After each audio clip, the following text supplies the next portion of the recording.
그는 조용히 묻는다. 우리는 말씀을 얼마나 오래 붙들고 살아가는가 하고 그 질문은 결코 큰 소리로 던져지지 않는다. 설교단 위에서 강조되거나 강한 어조로 반복되지도 않는다. 다만 한 사람의 마음 깊은 곳을 향해 마치 오래된 우물 속으로 작은 돌 하나를 떨어뜨리듯 그렇게 내려간다. 그 질문을 들은 사람은 곧바로 대답하지 못한다. 왜냐하면 그 물음은 지식이 아니라 삶을 묻고 있기 때문이다. 얼마나 많이 읽었는지를 묻는 것이 아니라 얼마나 오래 머물렀는지를 묻고 있기 때문이다. 대부분의 사람들은 시편 23편을 안다고 말한다. 어릴 적 교회에서 혹은 성당에서 들었고 인생의 중요한 순간마다 반복해서 들었던 말씀이다. 장례식에서 누군가를 떠나보내야 할 때, 위로의 말이 필요할 때, 마음이 불안하여 잠을 이루지 못하는 밤에 자연스럽게 떠오르는 구절들이다. 주님은 나의 목자. 나는 아쉬울 것 없어라. 이 한 문장은 이미 많은 사람들의 기억 속에 자리 잡고 있다. 너무 익숙해서.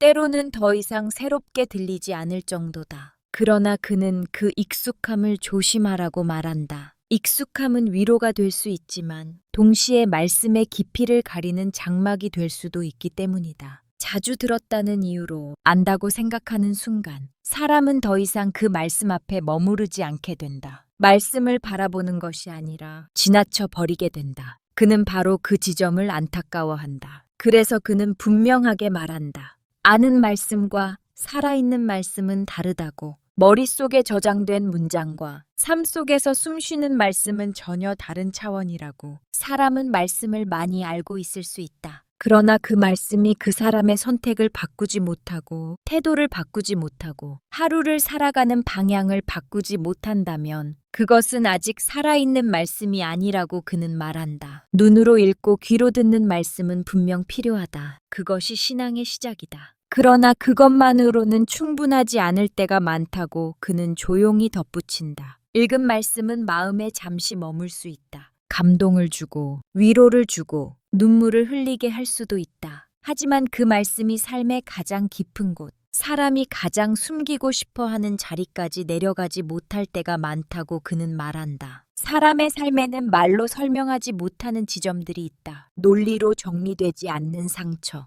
누구에게도 쉽게 털어놓지 못하는 두려움, 스스로도 마주하기 어려운 공허함이 있다. 그는 말씀도 그 지점까지 내려가야 한다고 말한다. 위로의 문장으로 머무는 것이 아니라 존재를 붙드는 힘이 되어야 한다고. 그래서 그는 뜻밖의 제안을 한다. 시편 23편을 읽지 말고 필사하라고. 이 자는 빠른 시대를 살아가는 사람들에게는 낯설게 들릴 수 있다. 이미 손에는 성경 앱이 있고 언제든지 말씀을 검색할 수 있는 시대다. 클릭 한 번이면 수십 개의 해설과 묵상 글을 만날 수 있다. 그런데 그는 굳이 손으로 쓰라고 말한다. 그는 그 이유를 길게 설명하지 않는다. 다만 이렇게 말할 뿐이다. 천천히 한 글자씩 자기 손으로 적어 내려갈 때 말씀이 정보가 아니라 경험이 되기 때문이라고. 머리로 이해하는 말씀은 머리에 머무르지만 손을 지나간 말씀은 마음으로 내려온다고. 필사는 속도를 늦추는 행위이며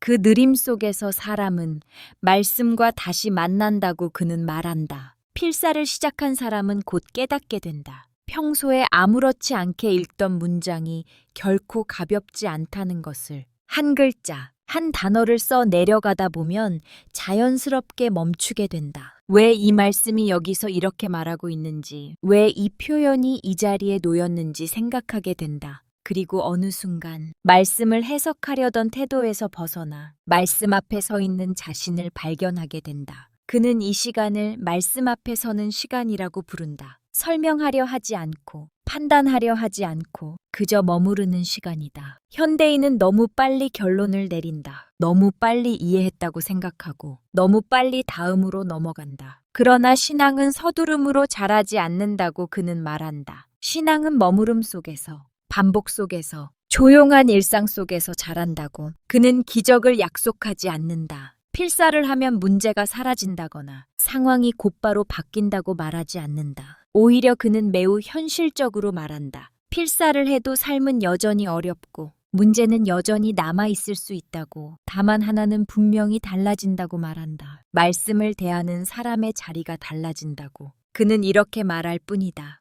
말씀이 사람 안에 들어가면 사람은 이미 이전의 사람이 아니라고. 겉으로 보기에는 같은 하루를 살고 있는 것처럼 보여도 그 사람 안에는 조용한 변화가 시작된다고. 불안을 대하는 태도가 달라지고 고통을 견디는 힘이 달라지고 혼자라고 느끼는 순간에도 설명할 수 없는 평안이 스며든다고. 그 변화는 소리 없이 일어난다. 누구도 눈치채지 못할 수도 있다. 그러나 그 사람 자신은 안다. 예전과는 다르다 하는 것을. 예전에는 견디지 못했던 순간을 견디고 있고 예전에는 쉽게 무너졌던 상황 앞에서 조금 더 오래 서 있다는 것을. 그는 그것이 진짜 기적이라고 말한다. 그래서 그는 오늘도 큰 목소리로 외치지 않는다. 다만 한 사람에게 조용히 다가가 이렇게 권할 뿐이다. 오늘 시편 23편을 다시 펼쳐보라고. 그리고 읽으려 하지 말고 써 내려가 보라고. 한 줄이라도 괜찮고 한 단어라도 괜찮다고. 중요한 것은 완성이 아니라 시작이라고.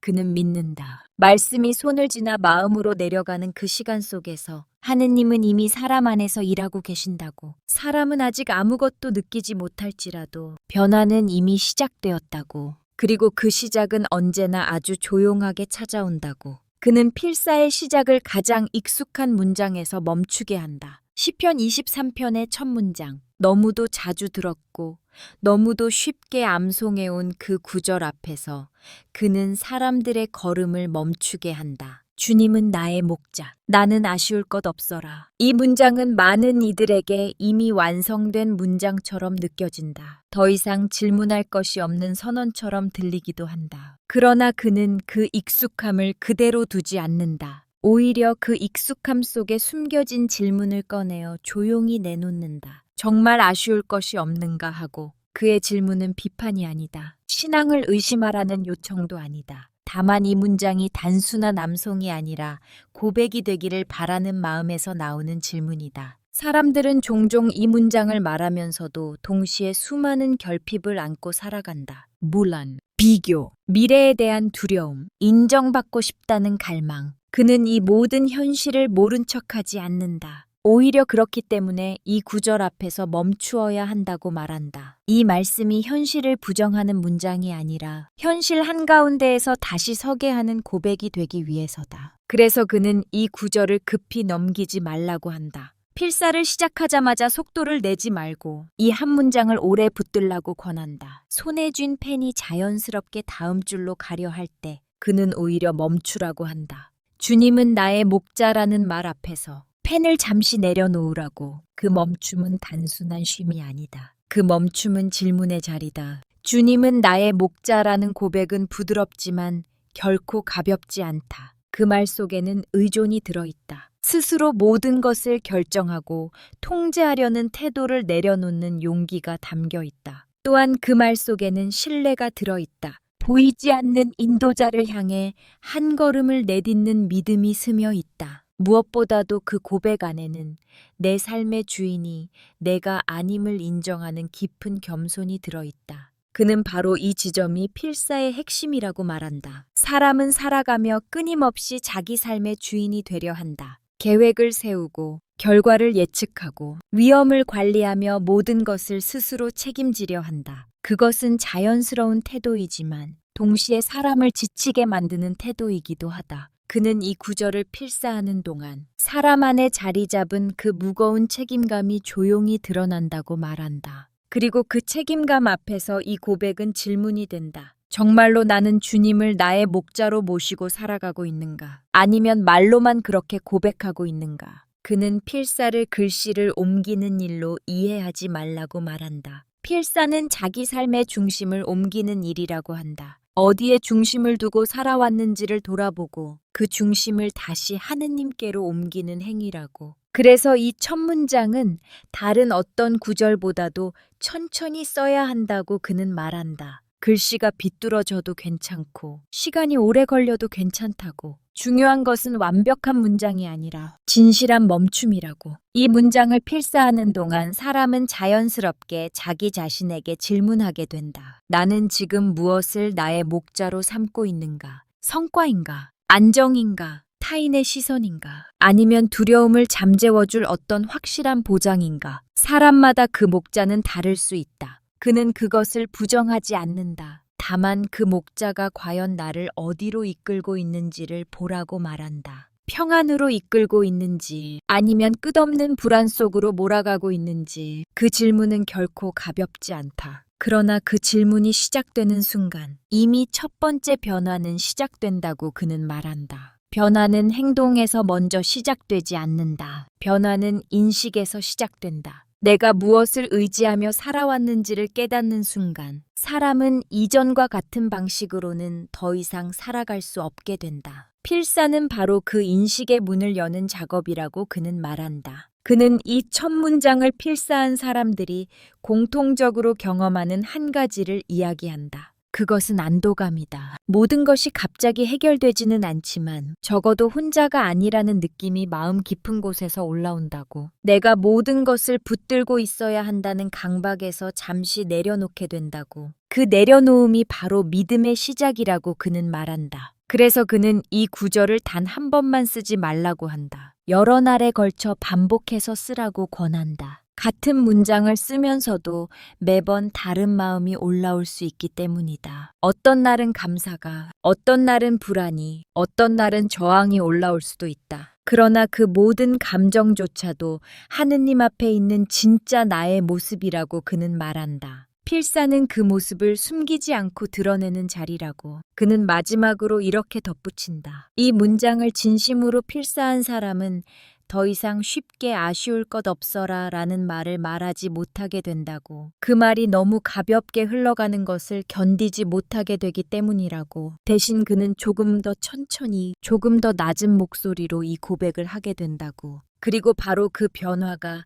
신앙의 깊이를 말해준다고 그는 조용히 말한다. 그는 다음 구절에 이르러서도 다시 한번 속도를 늦추라고 말한다. 시편 23편을 필사하는 사람은 이미 첫 문장에서 한번 멈추었고 자신의 삶을 돌아보는 질문 앞에 서 있었다. 그러나 그는 거기서 멈추지 않는다. 오히려 더 천천히 가라고, 더 깊이 내려가라고 권한다. 푸른 풀밭에 나를 쉬게 하시고 쉴 물가로 이끄신다. 이 구절은 듣는 이의 마음을 자연스럽게 부드럽게 만든다. 그림처럼 펼쳐지는 평온한 장면이 떠오르고 위로의 이미지가 먼저 다가온다. 그래서 사람들은 이 말씀을 평안한 장면으로만 읽는다. 그러나 그는 다르게 말한다. 이 구절은 지금 당장 평안하다는 선언이 아니라고. 현실이 이미 안정되었음을 확인해주는 문장이 아니라 하느님이 어디로 이끌고 계신지를 기억하게 하는 말씀이라고 그는 강조한다. 이 말씀은 결과를 말하기보다 방향을 말하고 상태를 말하기보다 여정을 말한다고. 사람은 종종 이 구절을 읽으며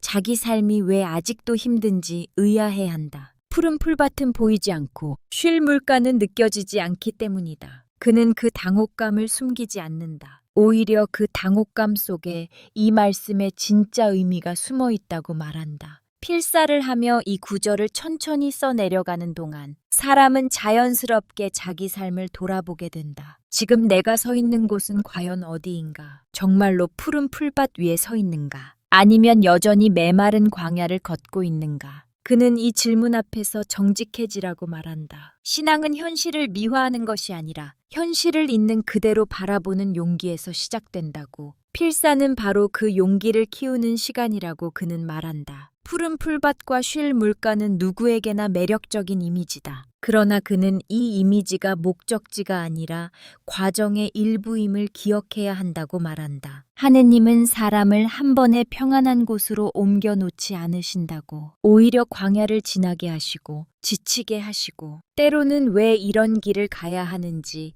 이해하지 못하게 하시면서도 분명한 방향을 잃지 않게 하신다고. 이 구절은 그 방향을 잊지 않게 붙잡아주는 말씀이라고 그는 설명한다. 필사를 하다 보면 사람은 이 구절을 쓰면서도 마음 한편에 저항을 느낄 수 있다. 지금의 내 삶은 결코 쉬어갈 수 없는 상황인데 이 말씀이 과연 나와 무슨 상관이 있는가 하는 생각이 들 수 있다. 그는 그 생각을 억누르지 말라고 한다. 오히려 그대로 두고 그 상태로 필사를 계속하라고 권한다. 말씀은 우리가 준비되었을 때만 다가오는 것이 아니라 준비되지 않았을 때도 우리를 부르기 때문이다. 그는 말한다. 필사는 문제를 없애지 않는다. 현실의 어려움은 여전히 남아있고 해야 할 일은 줄어들지 않는다. 그러나 필사는 방향을 바꾼다. 같은 길을 걷고 있어도 어디를 향해 가고 있는지를 알게 되면 사람의 걸음은 달라진다. 목적 없는 고단함과 목적 있는 여정은 전혀 다른 무게를 가진다. 이 구절을 필사하는 동안 사람은 자기 삶이 여전히 하느님의 인도 안에 있다는 사실을 다시 기억하게 된다. 쉴 수 없는 삶을 살아가는 사람들이 있다. 하루가 끝나도 마음은 쉬지 못하고 잠자리에 들어서도 생각은 멈추지 않는다.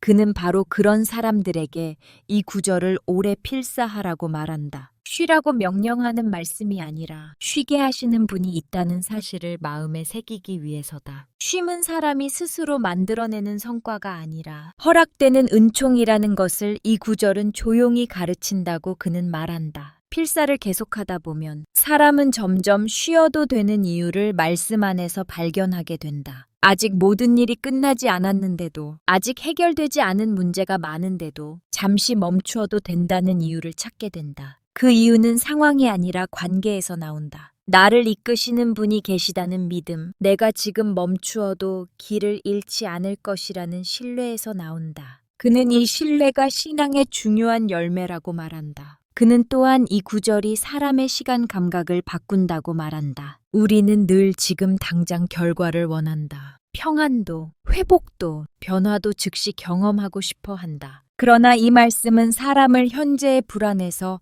미래의 약속으로 옮겨 놓는다. 아직 도착하지 않았지만 이미 인도받고 있다는 확신 속에서 오늘을 살아가게 한다. 필사는 그 확신을 하루하루 쌓아가는 행위라고 그는 설명한다. 그래서 그는 이 구절을 필사할 때 푸른 풀밭을 상상하려 애쓰지 말라고 한다. 오히려 지금 자신이 서 있는 광야를 있는 그대로 바라보라고. 그리고 그 광야 한가운데에서도 이끄심이 계속되고 있다는 사실을 조용히 받아들이라고. 그 받아들임이 바로 쉼의 시작이라고 그는 말한다. 그는 마지막으로 이렇게 정리한다. 이 구절을 필사하는 사람은 점점 삶을 덜 조급하게 대하게 된다고. 모든 것을 지금 해결하지 않아도 된다는 여유가 생긴다고. 그 여유는 포기가 아니라 신뢰에서 나온다고. 그리고 그 신뢰는 하루아침에 생기지 않지만 한 줄 한 줄 필사하는 시간 속에서 분명히 자라난다고 그는 조용히 말한다. 그는 시편 23편의 중심을 이 구절이라고 말한다. 앞의 말씀들이 길을 열어주었다면 이 문장은 그 길의 한가운데에서 사람을 멈추게 한다고. 어둠의 골짜기를 간다 해도 나는 두려워하지 않는다. 그는 이 구절 앞에서 필사를 계속하지 말고 펜을 내려놓으라고 한다. 그리고 침묵을 허락하라고 말한다. 이 말씀은 설명으로 넘어갈 수 있는 문장이 아니기 때문이다. 이 말씀은 누구나 자기 삶의 기억을 불러오기 때문이다. 침묵 속에서 사람은 자연스럽게 자기 인생의 장면들을 떠올리게 된다. 병의 시간, 몸보다 마음이 먼저 무너졌던 날들, 상실의 시간, 다시는 돌아오지 않을 무언가를 떠나보내야 했던 순간들, 그리고 아무도 곁에 없는 것처럼 느껴졌던 혼자의 밤들. 그는 이 기억들이 잘못된 것이 아니라고 말한다. 오히려 이 말씀은 그런 기억을 피하지 말고 정직하게 바라보게 하는 말씀이라고. 사람들은 종종 신앙이 있으면 어둠이 사라질 것이라 기대한다. 기도하면 골짜기를 건너뛰게 될 것이라 생각한다. 그러나 그는 분명히 말한다. 시편은 어둠을 부정하지 않는다고. 성경은 고통을 삭제하지 않는다고. 하느님은 사람의 인생에서 골짜기를 지워주시는 분이 아니라 그 골짜기 안으로 들어오시는 분이라고. 이 구절은 바로 그 사실을 가장 분명하게 드러내는 말씀이라고 그는 말한다. 그래서 그는 이 문장을 필사할 때 마음속으로 어둠을 밀어내려 하지 말라고 한다. 오히려 어둠을 인정하라고, 그 어둠의 이름을 붙여보라고 권한다. 그것이 병이든 관계의 붕괴이든 실패이든 설명할 수 없는 불안이든 지금의 나를 가장 힘들게 하는 것이 무엇인지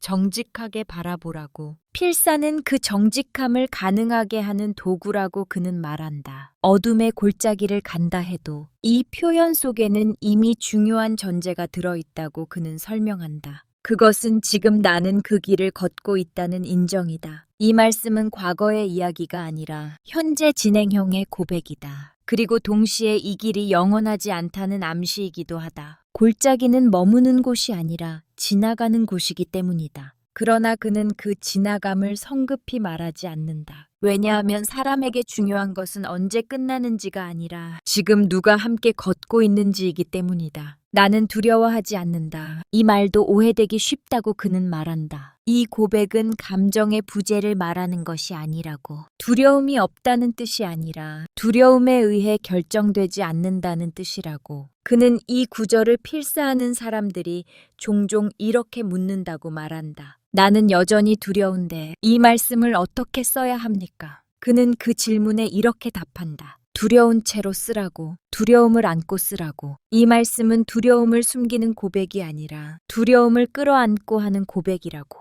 필사를 하다 보면 손이 떨릴 때가 있다. 글씨가 흐트러지고 펜이 자주 멈춘다. 그는 바로 그 순간이 중요하다고 말한다. 그 떨림은 약함의 표시가 아니라 진실함의 표시라고. 사람은 설명할 수 없는 지점에 이르면 흔들리기 마련이고 하느님은 바로 그 흔들림의 자리에 함께 계신다고. 이 구절을 필사하며 손이 떨리는 사람은 이미 중요한 것을 깨닫고 있는 것이라고 그는 말한다. 그 깨달음은 단순하다. 두려움이 사라져서 사람이 걷는 것이 아니라 동행이 있기 때문에 사람이 걸을 수 있다는 것. 하느님은 두려움을 제거한 뒤에 나타나시는 분이 아니라 두려움 한가운데서 내가 여기 있다고 말씀하시는 분이라고. 이 구절은 그 사실을 가장 조용하면서도 가장 강하게 증언한다고 그는 설명한다. 그는 또한 이 말씀을 통해 사람들이 고통을 대하는 태도가 달라진다고 말한다. 이전에는 고통을 빨리 끝내야 할 문제로만 보았다면 이제는 고통 속에서도 배워야 할 관계가 있다는 사실을 알게 된다고. 고통이 곧 의미가 되는 것은 아니지만 고통 속에서도 하느님과의 관계는 끊어지지 않는다는 확신이 사람을 지탱해 준다고. 필사는 그 확신을 머리가 아니라 몸으로 기억하게 한다고 그는 말한다. 이 구절을 여러 번 필사한 사람들은 공통적으로 한 가지 변화를 경험한다고 그는 말한다. 이전보다 덜 도망치게 된다는 것이다. 아픔 앞에서, 불안 앞에서, 실패 앞에서 예전처럼 급히 등을 돌리지 않게 된다고. 물론 여전히 힘들고 여전히 눈물이 나지만 그 자리에 조금 더 오래 머물 수 있게 된다고. 그 머무름이 바로 믿음의 깊이라고 그는 말한다. 그는 이 말씀을 마지막으로 이렇게 풀어낸다. 하느님은 사람을 항상 밝은 곳으로만 부르지 않으신다고. 때로는 골짜기를 통과하게 하시지만 결코 혼자 두지 않으신다고. 이 구절을 필사하는 사람은 그 사실을 점점 더 분명히 알게 된다고. 그리고 그 알은 설명할 수 없는 평안으로, 조용한 용기로, 오늘을 살아갈 힘으로 바뀐다고 그는 말한다. 그래서 그는 다시 한번 권한다. 이 구절 앞에서는 서두르지 말라고. 펜을 내려놓고 침묵을 두려워하지 말라고. 그 침묵 속에서 사람은 말로 다 할 수 없는 동행을 이미 경험하고 있기 때문이라고. 그리고 그 경험이 시편 23편이 주는 가장 깊은 선물이라고 그는 조용히 말한다. 그는 마지막으로 이렇게 정리한다. 시편 23편을 하루에 다 쓰지 않아도 괜찮다고. 처음 마음먹은 분량을 채우지 못해도 며칠을 건너뛰어도 글씨가 삐뚤어지고 마음이 산만해도 괜찮다고. 필사는 성취의 과제가 아니며 경쟁의 대상도 아니라고 그는 말한다. 중요한 것은 속도가 아니라 방향이고 결과가 아니라 머무름이라고. 말씀이 손을 지나 마음으로 내려가는 그 시간이야말로 필사의 본질이라고 그는 조용히 덧붙인다. 사람들은 종종 시작보다 완성을 중요하게 여긴다. 끝까지 해냈는지, 계획한 분량을 채웠는지, 눈에 보이는 성과가 있는지를 먼저 확인한다. 그러나 그는 신앙의 길은 언제나 반대라고 말한다. 하느님은 완성된 결과보다 시작하는 마음을 먼저 보신다고. 한 줄을 쓰는 그 마음, 오늘도 다시 펜을 드는 그 마음이 이미 기도이며 이미 응답의 자리라고 그는 말한다. 필사를 마친 사람에게 당장 기적 같은 일이 일어나지 않을 수도 있다. 삶은 여전히 복잡하고 해결되지 않은 문제는 그대로 남아있을 수 있다. 그는 이 사실을 숨기지 않는다. 오히려 기대를 낮추라고 말한다. 하느님을 시험하듯 필사를 시작하지 말라고. 말씀은 조건부 약속이 아니라 관계의 초대이기 때문이라고. 그러나 그는 분명히 말한다. 진짜 기적은 상황의 변화가 아니라 사람의 시선이 바뀌는 것이라고. 같은 현실을 바라보면서도 이전과는 다른 눈으로 보게 되는 것. 그것이 가장 깊은 변화라고. 이전에는 모든 문제를 혼자 짊어져야 한다고 느꼈다면 이제는 누군가 함께 걷고 계시다는 확신이 생긴다고. 그 확신은 요란하지 않고 큰 감정의 폭발로 나타나지 않을 수도 있다. 오히려 아주 조용히, 그러나 분명하게 사람의 안쪽에 자리 잡기 시작한다고 그는 말한다. 그 시선의 변화는 삶의 태도를 바꾼다. 문제 앞에서 더 이상 즉각적으로 무너지지 않게 되고, 두려움이 올라와도 그 두려움이 전부가 아님을 알게 된다. 무엇보다도 혼자가 아니라는 감각이 삶의 깊은 곳에서부터 사람을 붙들어준다. 그는 이 변화를 말씀의 천이라고 부른다. 차갑게 머물던 문장이 사람의 삶 속에서 따뜻한 온기가 되는 순간이라고. 그는 또한 이 변화가 눈에 띄지 않기 때문에 더 소중하다고 말한다. 주변 사람들은 알아채지 못할 수도 있고 본인조차도 어느 날 문득 돌아보아야 비로소 깨닫게 될 수도 있다. 예전보다 덜 불안해졌다는 것, 예전보다 조금 더 기다릴 수 있게 되었다는 것, 예전보다 자신을 덜 책망하게 되었다는 것. 그는 이 작은 변화들이 모여 삶의 방향을 바꾼다고 말한다. 그래서 그는 끝까지 조용한 태도를 유지한다. 큰 결론을 내리지 않고 강한 명령을 하지도 않는다. 다만 하나의 초대를 남기며 말을 멈춘다. 오늘 시편 23편을 한 줄만이라도 당신의 손으로 써보라고. 종이의 종류도 펜이 종류도 중요하지 않다고. 장소가 성당이 아니어도 기도하는 자세가 아니어도 괜찮다고. 중요한 것은 하느님의 말씀 앞에 잠시 멈추는 그 시간이라고 그는 말한다. 그 한 줄은 당장 모든 것을 바꾸지 않을 수도 있다. 그러나 그는 믿는다. 그 한 줄이 사람의 안쪽에서 조용히 길을 내기 시작한다고. 마음이 가는 방향을 바꾸고 생각이 머무는 자리를 바꾸고 결국 삶이 향하는 방향을 바꾸기 시작한다고. 그것은 눈에 띄는 변화가 아니라 방향의 변화이기에 더 깊고 오래 간다고 그는 말한다. 그는 마지막으로 이렇게 마음속으로 덧붙인다. 하느님의 말씀은 언제나 사람을 재촉하지 않는다고. 기다려주고 다시 부르고 넘어져도 다시 손을 내미신다고. 필사는 그 손을 붙잡는 가장 단순한 방법일 뿐이라고.